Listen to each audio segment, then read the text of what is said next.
Olá, eu sou o professor Daniel Sena e estamos aqui no Saber Direito Responde para tirar as dúvidas de todos os alunos que acompanharam essa semana, onde nós trabalhamos aqui um tema do direito constitucional super importante, que é a relativização da segurança jurídica.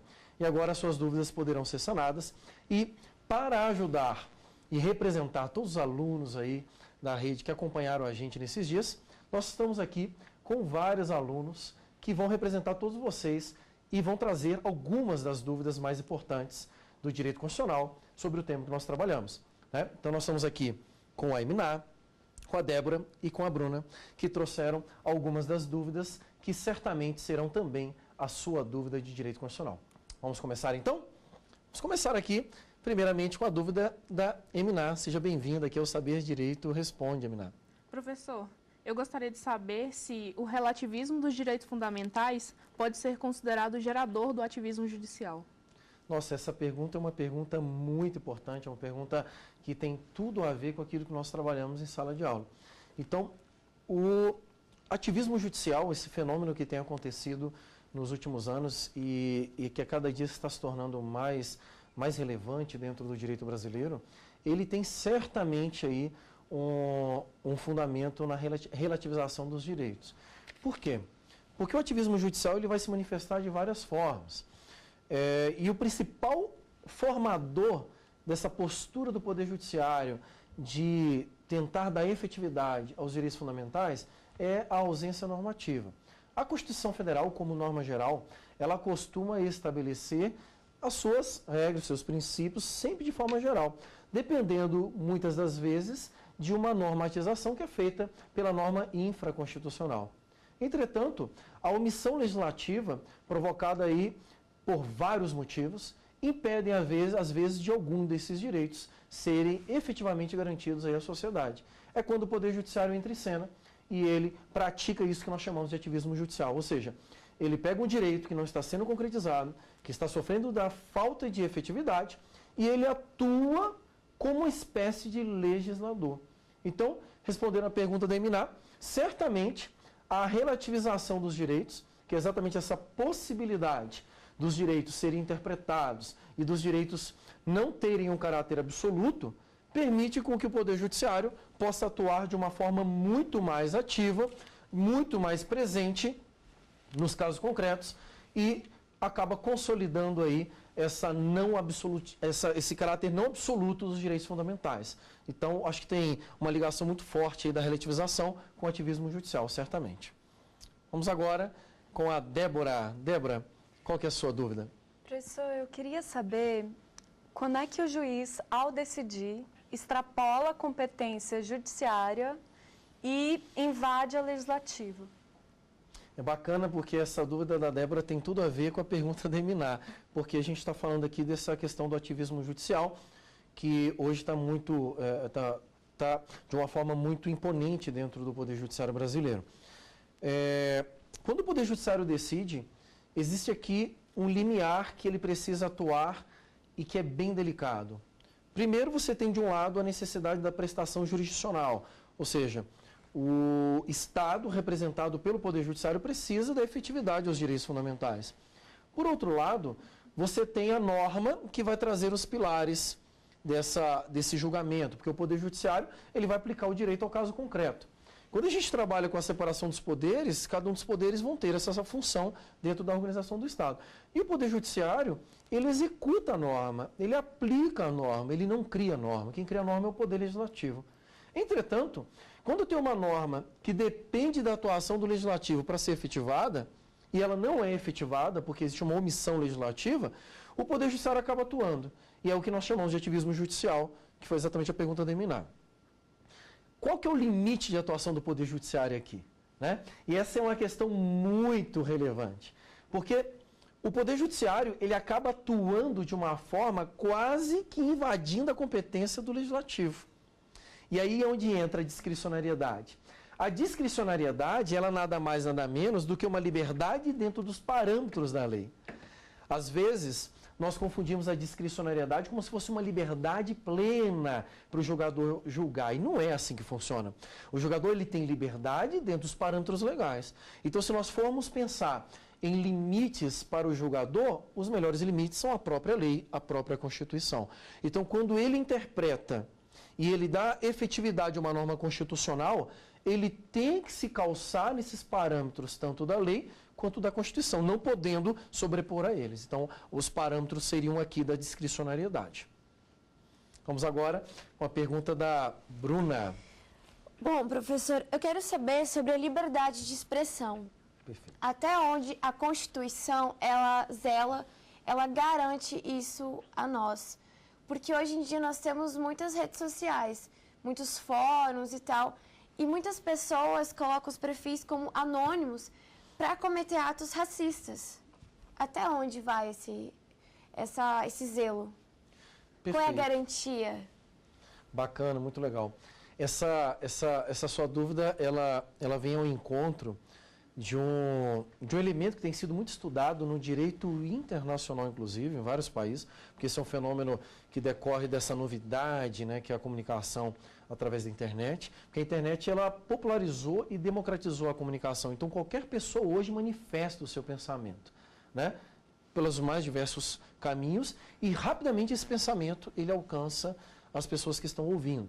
E isso favoreceu demais o surgimento daquilo que nós chamamos de hater speech, né? Que são os haters, são aquelas pessoas que sempre professam discursos de ódio na internet. E aí elas se utilizam desse anonimato para manifestar o seu discurso de ódio. Então, no Brasil, nós já temos um entendimento consolidado nos tribunais e a própria Constituição e a legislação brasileira, ela já traz elementos limitadores aos direitos fundamentais. E na manifestação do pensamento não é diferente. Então, o primeiro parâmetro que nós precisamos estabelecer é que a manifestação do pensamento ela não é um direito absoluto. E se ela não é um direito absoluto, esses limitadores precisam ser respeitados em qualquer manifestação de pensamento.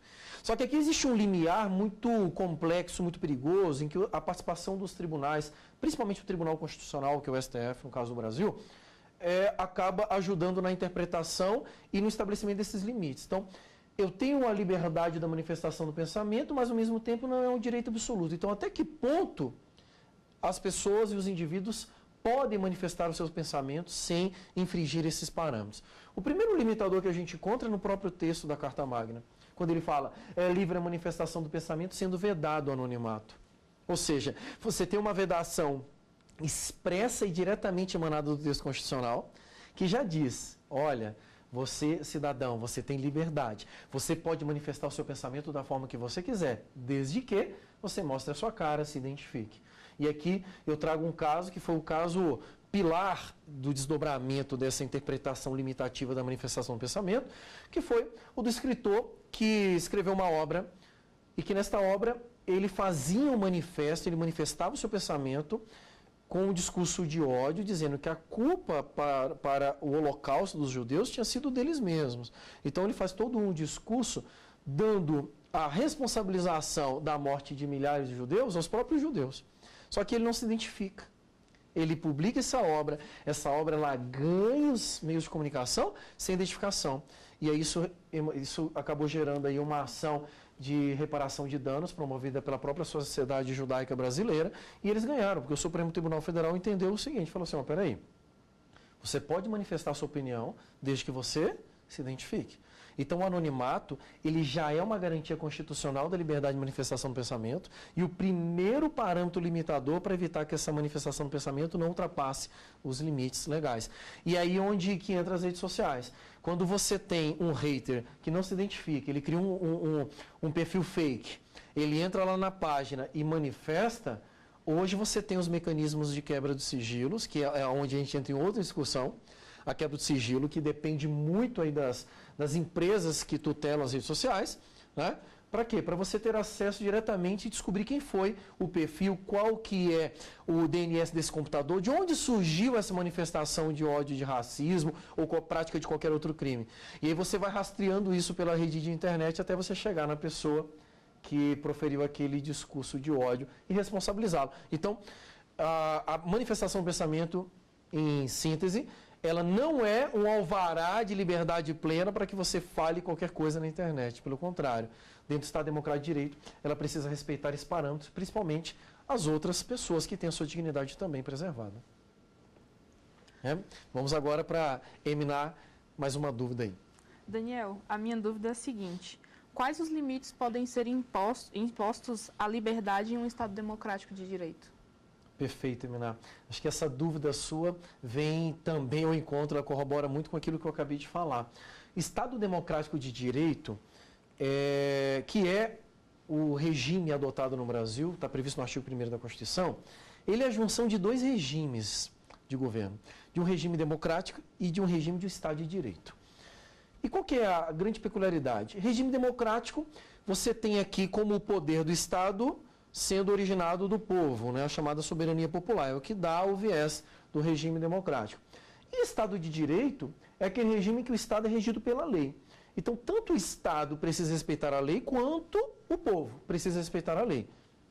Ora, se eu tenho aqui liberdades e eu tenho um Estado democrático de direito, eu preciso unir essas duas coisas, porque essas duas coisas fazem parte da construção da nossa sociedade, que tem uma característica muito singular no mundo, que é uma sociedade altamente plurima, né? Nós somos uma sociedade de pluralidade, de multiplicidade, de diversidade.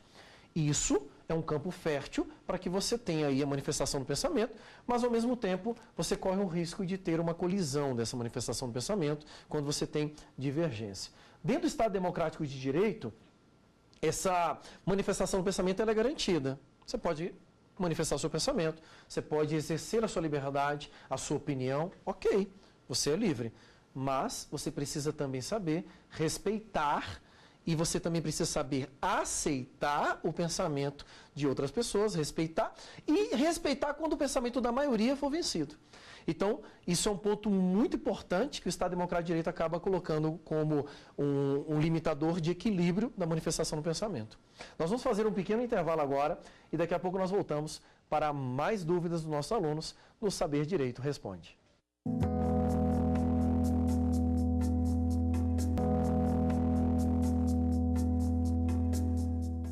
Estamos voltando aqui para sanarmos mais algumas dúvidas dos nossos alunos aqui em mais um bloco do Saber Direito Responde. Vamos agora para a dúvida da nossa querida Bruna. Professor, quanto ao judiciário, como ele lida com essa pressão que tem sobre ele, que a sociedade, né, faz? Muito bacana a sua pergunta e ela está bem, é uma pergunta muito atual, inclusive, né? Nós temos hoje, dentro da Organização do Estado Brasileiro, aí, 3 poderes, é um princípio da tripartição que foi adotado na nossa Constituição Federal. E dentre as funções que foram repartidas pela Constituição, o Poder Judiciário ele acaba exercendo a função de aplicar a norma aos casos práticos. Então ele, geralmente, ele acaba sofrendo um tipo de pressão por um julgamento mais favorável, dependendo da ideologia que quer uma ideologia A ou ideologia B. Em regra, quando nós temos uma demanda judicial, o que nós estamos vivendo aqui é exatamente um conflito de vários direitos. Então você tem uma parte que quer o direito sobre uma ótica e outra parte que quer um direito sobre outra ótica. O Poder Judiciário, ele é regido por alguns princípios que devem garantir a sua isenção quando ele atua num caso concreto. E o que significa a isenção do Poder Judiciário? A isenção do Poder Judiciário significa dizer que ele não pode agir com pessoalidade, ele não pode agir com envolvimento à causa. Ele não está lá do lado de A ou de B. O que o Poder Judiciário ele tem que respeitar as normas, a Constituição, e segundo toda a convicção que os juízes têm ao longo dos seus anos de estudo, eles devem dar uma resposta para a sociedade que esteja amparada pela norma, que é o que nos traz a segurança jurídica, ao mesmo tempo que ele vai interpretar essa norma de acordo com a conveniência e a necessidade do caso concreto. E aqui são utilizados diversos princípios interpretativos, como, por exemplo, o princípio da proporcionalidade, razoabilidade, que tem sido hoje um dos princípios mais norteadores das decisões do Supremo Tribunal Federal, ou então o próprio princípio da ponderação dos interesses, quando o juiz pega o caso concreto, ele vê, por exemplo, a colisão de direitos fundamentais e ele vai fazer com que um direito prevaleça sobre o outro, no caso concreto, sem que aquele direito que prevaleceu possa ser considerado hierarquicamente superior ao outro. E esse desafio é um desafio belíssimo do direito. Porque o direito ele tem essa característica, vocês estudam direito e todos que estão assistindo aqui, pelo menos uma boa parte são estudantes de direito, que é exatamente essa relatividade, né? Não existe um caráter absoluto na norma. Por isso, a riqueza dessa participação do Poder Judiciário. Mas o Poder Judiciário, mesmo diante das pressões da sociedade, ele sempre tem que manter a sua imparcialidade, mantendo o seu foco, a sua mente voltada para a norma e para a Constituição Federal. Ok? Vamos aqui agora para mais uma dúvida da Eminá. Professor, eu gostaria de saber em quais hipóteses um brasileiro nato poderá perder a nacionalidade. Perfeito, Eminá. Essa é uma pergunta muito bacana, porque às vezes a gente faz até essa pergunta em sala de aula com os nossos alunos, e quando você chega para o aluno e fala assim, vem cá, brasileiro nato, ele pode perder a nacionalidade? De pronto, a maior parte dos alunos olha e fala assim, não, de forma alguma. Sendo que a Constituição já traz essa previsão expressa no parágrafo 4º do artigo 12. Então, existem algumas possibilidades de perda de nacionalidade no Brasil. E a perda do brasileiro nato, que é a sua pergunta, ela vai ocorrer quando? Quando o brasileiro nato adquirir outra nacionalidade. Então, o artigo 12, parágrafo 4º, que trata do tema de perda de nacionalidade, ele é muito claro, muito objetivo. Ele fala assim, ó, será declarada a perda da nacionalidade do brasileiro que adquirir outra nacionalidade. Esta é a regra constitucional. E é engraçado, porque esta regra ela é tão chocante para as pessoas quando elas ouvem essa regra, que muitas pessoas começam a pensar o seguinte, mas espera aí, mas a minha tia ou o meu primo, ele tem duas nacionalidades, ele é brasileiro nato, ele se naturalizou em outro país e não perdeu a nacionalidade brasileira. Como é que funciona isso? Então, a regra é, brasileiro nato adquiriu outra nacionalidade, ele perde a nacionalidade brasileira. Mas esta regra possui duas exceções. Duas situações em que o brasileiro nato, mesmo adquirindo outra nacionalidade, ele não perderá a brasileira. Daniel, e quais são essas duas exceções? Primeira exceção é quando houver o reconhecimento de nacionalidade originária estrangeira. Vamos pegar um exemplo. Imaginemos um brasileiro nato que tenha a sua mãe, por exemplo, que seja italiana. Vamos imaginar que a legislação italiana tem a previsão de que filho de italiano tem direito a ser italiano nato. Então ele chega lá na Itália, fala assim, olá, a minha mãe é italiana. E aí o que a Itália faz? Reconhece a nacionalidade originária italiana daquele brasileiro nato. E aí ele passa a ter o quê? Nacionalidade brasileira e nacionalidade italiana, que é o que nós chamamos de polipatria, né? Ou dupla nacionalidade. E ele poderá ter várias nacionalidades havendo a compatibilidade com o texto constitucional. Então, nesse caso, ele não perderia a nacionalidade brasileira. A segunda hipótese que um brasileiro nato, mesmo adquirindo outra nacionalidade, não perde a nacionalidade brasileira, é quando ocorre a imposição de nacionalidade. Que é o que ocorre, por exemplo, com jogadores de futebol. O jogador de futebol vai jogar lá na Europa, e aí o time europeu olha para ele e fala assim, ó, para você ganhar 20 bilhões de euros por chute, você tem que se naturalizar nesse país aqui. Aí o cara fica, tá, vou me naturalizar. Mas foi imposta a naturalização para que ele possa exercer direitos. Se é imposta, o brasileiro também não perde a nacionalidade. Então, regra constitucional. Brasileiro nato adquiriu outra nacionalidade, perde a brasileira. Ressalvados esses dois casos de reconhecimento de nacionalidade originária estrangeira ou de imposição de naturalização pela norma estrangeira para exercício de direitos civis. Ok? Vamos agora para a pergunta da Débora. Então, Daniel, como o princípio da proporcionalidade deve ser aplicado quando envolver necessidade de adequação, existiriam critérios objetivos para isso ou ficariam sujeitas ao poder discricionário do juiz? E se estiverem sujeitas ao poder discricionário do juiz, isso não configuraria uma violação à segurança jurídica? Perfeito, Débora, uma excelente pergunta. A segurança jurídica ela é um dos pilares constitucionais. E todas as vezes que você interpreta a norma, e o juiz faz isso o tempo todo, a segurança jurídica ela aparece ali como um parâmetro de segurança, de proteção e de limitador para o juiz. O juiz ele pode interpretar, utilizando a sua discricionariedade, mas ele vai até um limite. Que limite é esse? Olha só, você não pode ferir o ato jurídico, você não pode ferir o ato jurídico perfeito, a coisa julgada, o direito adquirido. Aqui é teu limite, juiz. E o limite do juiz é imposto pela própria Constituição. Então, quando você pergunta assim, princípio da proporcionalidade e razoabilidade, eles estão amparados nesses critérios de necessidade e adequação. Ok. Mas qual que é o critério objetivo que vai garantir que ele não fira a segurança jurídica? O critério objetivo é exatamente a Constituição e as demais normas do ordenamento jurídico brasileiro. Como eu já disse, a discricionariedade ela não é um salvo-conduto para você interpretar da forma que quiser. O juiz, ele interpreta dentro de um parâmetro legal. E os critérios objetivos mais sólidos que nós temos é a Constituição e as leis que regem o direito brasileiro. Quando o juiz age com discricionariedade, ele não pode ultrapassar esses limites. Apesar da proporcionalidade e razoabilidade serem princípios implícitos, porque eles decorrem da própria interpretação do devido processo legal. Então, parâmetro objetivo, Constituição, leis. O juiz tem liberdade aqui para transitar. E aí ele vai interpretar, utilizando a discricionariedade, sem ultrapassar esses limites, de forma que não fira aí o princípio da segurança jurídica. Obrigada. Bruna, tem mais alguma dúvida? Sim, por favor. Quem pode ser extraditado e quais são os crimes possíveis de extradição? Perfeito, bacana. Né? Nós falamos de extradição nas nossas aulas, até para elucidar alguma dúvida, né, que as pessoas possam ter. Então, extradição, nós temos duas regras previstas dentro do artigo 5º da Constituição Federal, lá nos incisos 51 e 52. E ela vai trabalhar com a possibilidade de extradição de brasileiros naturalizados e vai trabalhar com a possibilidade de extradição de estrangeiros. Então, o brasileiro nato, e começando por ele não pode ser extraditado, é uma regra constitucional expressa.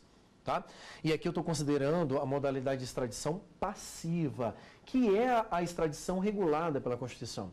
Extradição passiva, para que você compreenda e até relembre quando nós falamos em aula, é aquela extradição em que um outro país pede extradição do brasileiro para o Brasil. Então, quando a Itália olha para o Brasil e fala assim, extradita esse brasileiro para mim. Se estiver tratando de um brasileiro nato, este não poderá ser extraditado. Aqui, o brasileiro nato também não vai ficar impune.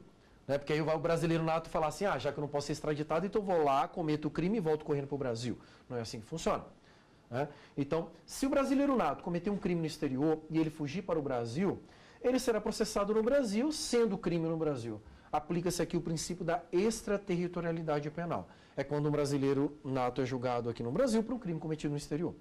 Agora, e se tratando de brasileiro naturalizado, aí a Constituição estabelece duas espécies de extradição para ele. A primeira espécie é para os casos de crime comum. Crime comum desde que ele seja praticado antes da naturalização. Essa é a primeira regra constitucional. A segunda hipótese é para o caso de tráfico de drogas, entorpecentes, drogas afins. Neste caso, o brasileiro naturalizado ele poderá ser extraditado a qualquer momento que ele praticar este crime, seja antes ou depois da naturalização. Praticou tráfico de drogas, ele poderá ser extraditado. E a terceira hipótese de extradição que a Constituição regula é do estrangeiro. O estrangeiro, em qualquer hipótese, desde que não seja por crime político ou de opinião, hipótese em que o Brasil concederá aí o chamado asilo político. Tá? Só um detalhe que é importante para a gente finalizar essa resposta. Quando a Constituição estabelece crime comum para o brasileiro naturalizado e o tráfico de drogas, o que significa o crime comum? E aqui a gente vai diretamente à sua resposta mais uma vez.